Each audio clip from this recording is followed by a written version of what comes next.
अविनाश सिंह का रुख करते हैं। लखनऊ से लगातार सुबह से ही पल पल की हर एक अपडेट दे रहे हैं। अविनाश, मंत्रिमंडल का विस्तार हो चुका है, 6 नए मंत्री, 2 को प्रमोशन। जाहिर तौर पर अब सबकी निगाह है कि पोर्टफोलियो क्या, क्योंकि यही कहा जा रहा है कि 54 से 60 हो गया। इतनी हलचल क्यों है, जरा ये भी बताइए। पद की शपथ लेने के जी ठीक बाद अभी निकले हैं मनोज पांडे जी। जनमानस तक राज्य सरकार की योजनाएं पहुंचे और जो भारत के प्रधानमंत्री जी का मंत्र है सबका साथ और सबका विकास, उसी रास्ते पे आगे चल करके आम जनता तक उसकी योजनाओं को, उसके लाभ को पहुंचाने के लिए पूरी ताकत से काम करूंगा। महिलाओं को सम्मान मिलना चाहिए था। देखिए माननीय, मैं किसी का नाम नहीं लेना चाहता हूं, लेकिन ऐसे दल के जिम्मेदार लोगों को ये सोचना चाहिए कि मैं क्या बोलता हूं और लोग उसके बारे में क्या समझते हैं, और उनके बयान पर कोई कटाक्ष तो हमें तरस आता है। आज एक चुनी हुई उत्तर प्रदेश में सरकार है, दुनिया की सबसे बड़ी लोकतांत्रिक पार्टी है भारतीय जनता पार्टी, जिसको इस लोकतंत्र में पूरे देश में जनादेश मिल रहा है, और उसके ऊपर वो लोग आरोप लगा रहे हैं जो 17 में गए, जो 14 में गए, जो 19 में गए, जो 22 में गए। और लोकतंत्र का जो मानक होता है वो लोकतंत्र में, जनतंत्र में जनता होती है, और जनता ये बता चुकी है कि अब देश में सबका साथ सबका विकास चलेगा, एक जाति और एक परिवार का विकास नहीं चलेगा।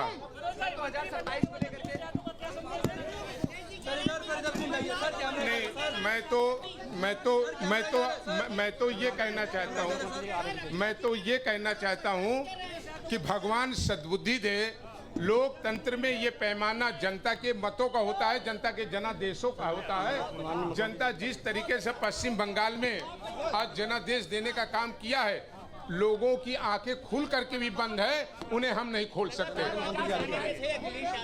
सर, आगामी चुनाव को लेकर किस तरह से काम करेंगे आप? आरोप लगाते हो कम से कम आज देखिए, हम जिस जीवन में हैं उसमें आरोप लगेंगे, लेकिन हम राम के साथ हैं, हम गरीब के साथ हैं, हम सबके विकास के साथ हैं, हम भारत के अस्मिता के साथ हैं, हम राष्ट्रवाद के साथ हैं। तो देखिए, मनोज पांडे को आपने सुना कि क्या कुछ बोल रहे थे, और मंत्री बनने के बाद सीधा हमला मनोज पांडे ने किया है अखिलेश यादव पर जी। इसलिए क्योंकि सवाल भी उन्होंने इस मंत्रिमंडल विस्तार को लेकर सवाल उठाया अखिलेश यादव ने, और इसमें सबसे अहम ये रहा कि जो चेहरे अगर देखा जाए अविनाश, तो चर्चा मनोज पांडे के चेहरे को लेकर हुई और उन्हें किस तरीके से इस सरकार में जगह दी गई, ये सबने देखा। उससे एक संदेश साफ है समाजवादी पार्टी के लिए कि यहां चाहे अपना हो चाहे पराया, भेदभाव नहीं करते। जो उस सिद्धांत से, उस विचार से, वैचारिकता से समन्वय बना लेता है, उसके लिए स्वागत है। और यही बात मनोज पांडे कहते नजर आए कि बंगाल चुनाव के बाद अगर अखिलेश यादव की आंखें नहीं खुली है तो कोई आंख नहीं खोल सकता। यहां सब कुछ जनता तय करती है। यह भी मनोज पांडे ने कहा कि यहां सब कुछ जनता तय करती है, अपने आप को जनता के ऊपर मत समझिए। श्याम तिवारी हमारे साथ लगातार जुड़े हुए हैं। श्याम, कहा जाता है कि देखिए, अगर कानपुर की भी बात करें या आसपास के जिले की बात करें, तो इससे कितना इफेक्ट पड़ने वाला है, क्योंकि अब धीरे धीरे कहा जाए कि प्रदेश चुनाव की तरफ बढ़ेगा। बिल्कुल, प्रदेश चुनाव की तरफ बढ़ रहा है और जातीय समीकरण को ध्यान पर रखते हुए ही ये मंत्रिमंडल का विस्तार को देखा भी जा रहा है। कानपुर की अगर बात की जाए तो कानपुर के आसपास के क्षेत्र में कुर्मी और पाल वोटर बहुत बड़ी संख्या में है, और यही वजह है कि जो कि अजीत पाल समाज से आते हैं, उनका कद बढ़ाने का काम किया गया है। उनके पिता मथुरा पाल जब हुआ करते थे, उनका भी पाल वोटर्स में खासा दबदबा रहा करता था। अब जब से अजीत पाल मंत्री बनाए गए, पहले राज्य मंत्री और इसके बाद अब इनका प्रमोशन हुआ है, तो निश्चित तौर पर जो सिकंदरा है, सिकंदरा के आसपास जो औरैया का इलाका है, कानपुर देहात का इलाका है, वहां पर जो पाल समाज के लोग हैं उन पर उनकी काफी अच्छी पकड़ है। माना यह जा रहा है कि इसके अलावा और जो तमाम क्षेत्र है वहां पर भी इनका प्रभाव देखने को मिलेगा। ऐसे में इनका कद बढ़ाया जाना निश्चित तौर पर बीजेपी के लिए फायदेमंद साबित होगा। कानपुर में तमाम लोग हमारे साथ मौजूद हैं जो बीजेपी कार्यकर्ता भी हैं, उनसे ही बात करते हैं कि आखिर वो किस तरीके से देख रहे हैं एक युवा चेहरे को लगातार मंत्रिमंडल में महत्व दिया जा रहा है, पहले राज्य मंत्री और अब इसके बाद अब प्रमोशन। वैसे भी बताइए कि आप कैसे देख रहे हैं, क्योंकि वो ऑस्ट्रेलिया में रह करके आए, विदेश में पढ़े हुए हैं और इसके अलावा जिस तरीके से लगातार योगी सरकार में उनके कद को बढ़ाया जा रहा है, आप कैसे देखते हैं?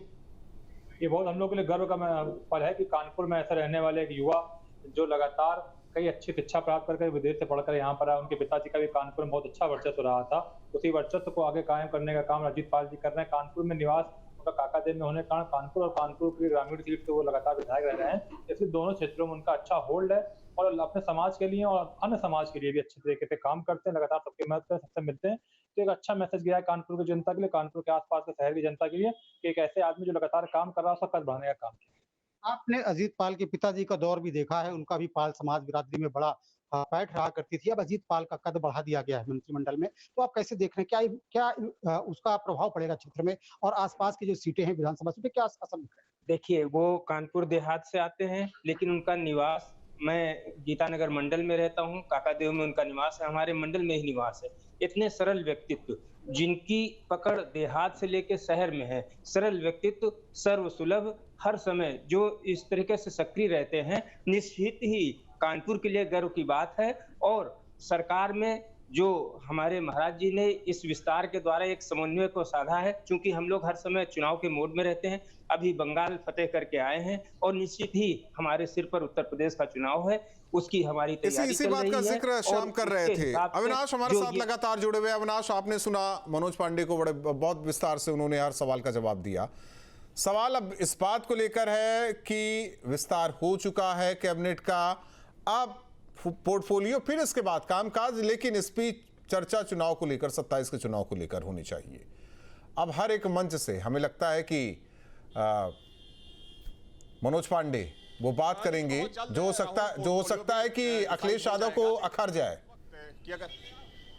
देखिए, निश्चित तौर पर जब मनोज पांडे ने समाजवादी पार्टी छोड़ी थी तो उस वक्त अखिलेश यादव ने बहुत कुछ कहा था, और अब से थोड़ी देर पहले आपने देखा कि मनोज पांडे जब शपथ लेकर बाहर पहुंचे तो उन्होंने सीधे तौर पर अखिलेश यादव पर हमला बोला। उन्होंने कहा कि अखिलेश यादव को भगवान सद्बुद्धि दें। और देखिए, अब अलर्ट हुआ है, चूंकि संभवतः मुख्यमंत्री निकल रहे हैं जनभवन से, और ये तस्वीर देखिए, ये तस्वीर है जनभवन की। चूंकि जिन मंत्रियों ने शपथ ली थी वो मंत्री चूंकि बाहर जा चुके हैं, जो मंत्री यहाँ पर इनवाइटेड थे वो मंत्री भी यहाँ से जा चुके हैं। और अब चूंकि अलर्ट हुआ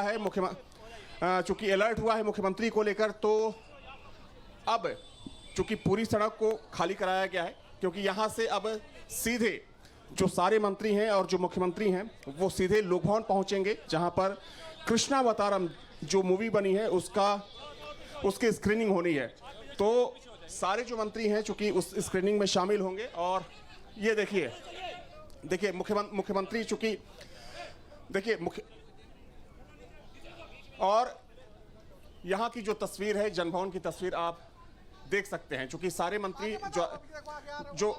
जो अधिकतर मंत्री हैं वो यहाँ जा चुके हैं, चूंकि मुख्यमंत्री को यहाँ से निकलना है तो अलर्ट जारी किया गया है, तो मुख्यमंत्री थोड़ी ही देर में बाहर आएंगे। लेकिन देखिए, सबसे महत्वपूर्ण चीज ये है कि इस विस्तार को लेकर तमाम बातें कही जा रही हैं कि इस विस्तार का क्या मतलब है। समाजवादी चूंकि 9 महीने चुनाव में बचे हैं, तो ये जो विस्तार है, ये विस्तार जो है सिर्फ एक लॉलीपॉप है। लेकिन देखिए, इस विस्तार के काफी मायने हैं। हमने सुना, जब कैलाश राजपूत के समर्थकों से हमने सवाल किया तो योगी का बहुत बहुत धन्यवाद। अविनाश, हो सकता है कि जैमर की वजह से थोड़ी दिक्कत हो कम्युनिकेशन में। आप सभी बने रहिए, हमारे सहयोगी सुशांत, श्याम और अविनाश। अमरेश, जाहिर तौर पर जहां से जिस क्षेत्र से ये तमाम विधायक जिन्हें मंत्री बनाया गया है, पद और गोपनीयता की शपथ ली है, बातचीत की जा रही परिवार से, क्या कुछ मायने, क्या कुछ आंकड़े अब गोटियां फिट की जाएंगी, इसे लेकर भी अपने सहयोगियों से चर्चा लगातार जारी है। अब से डीडी फ्री डिश की चैनल नंबर 57 पर देखिए न्यूज नेशन।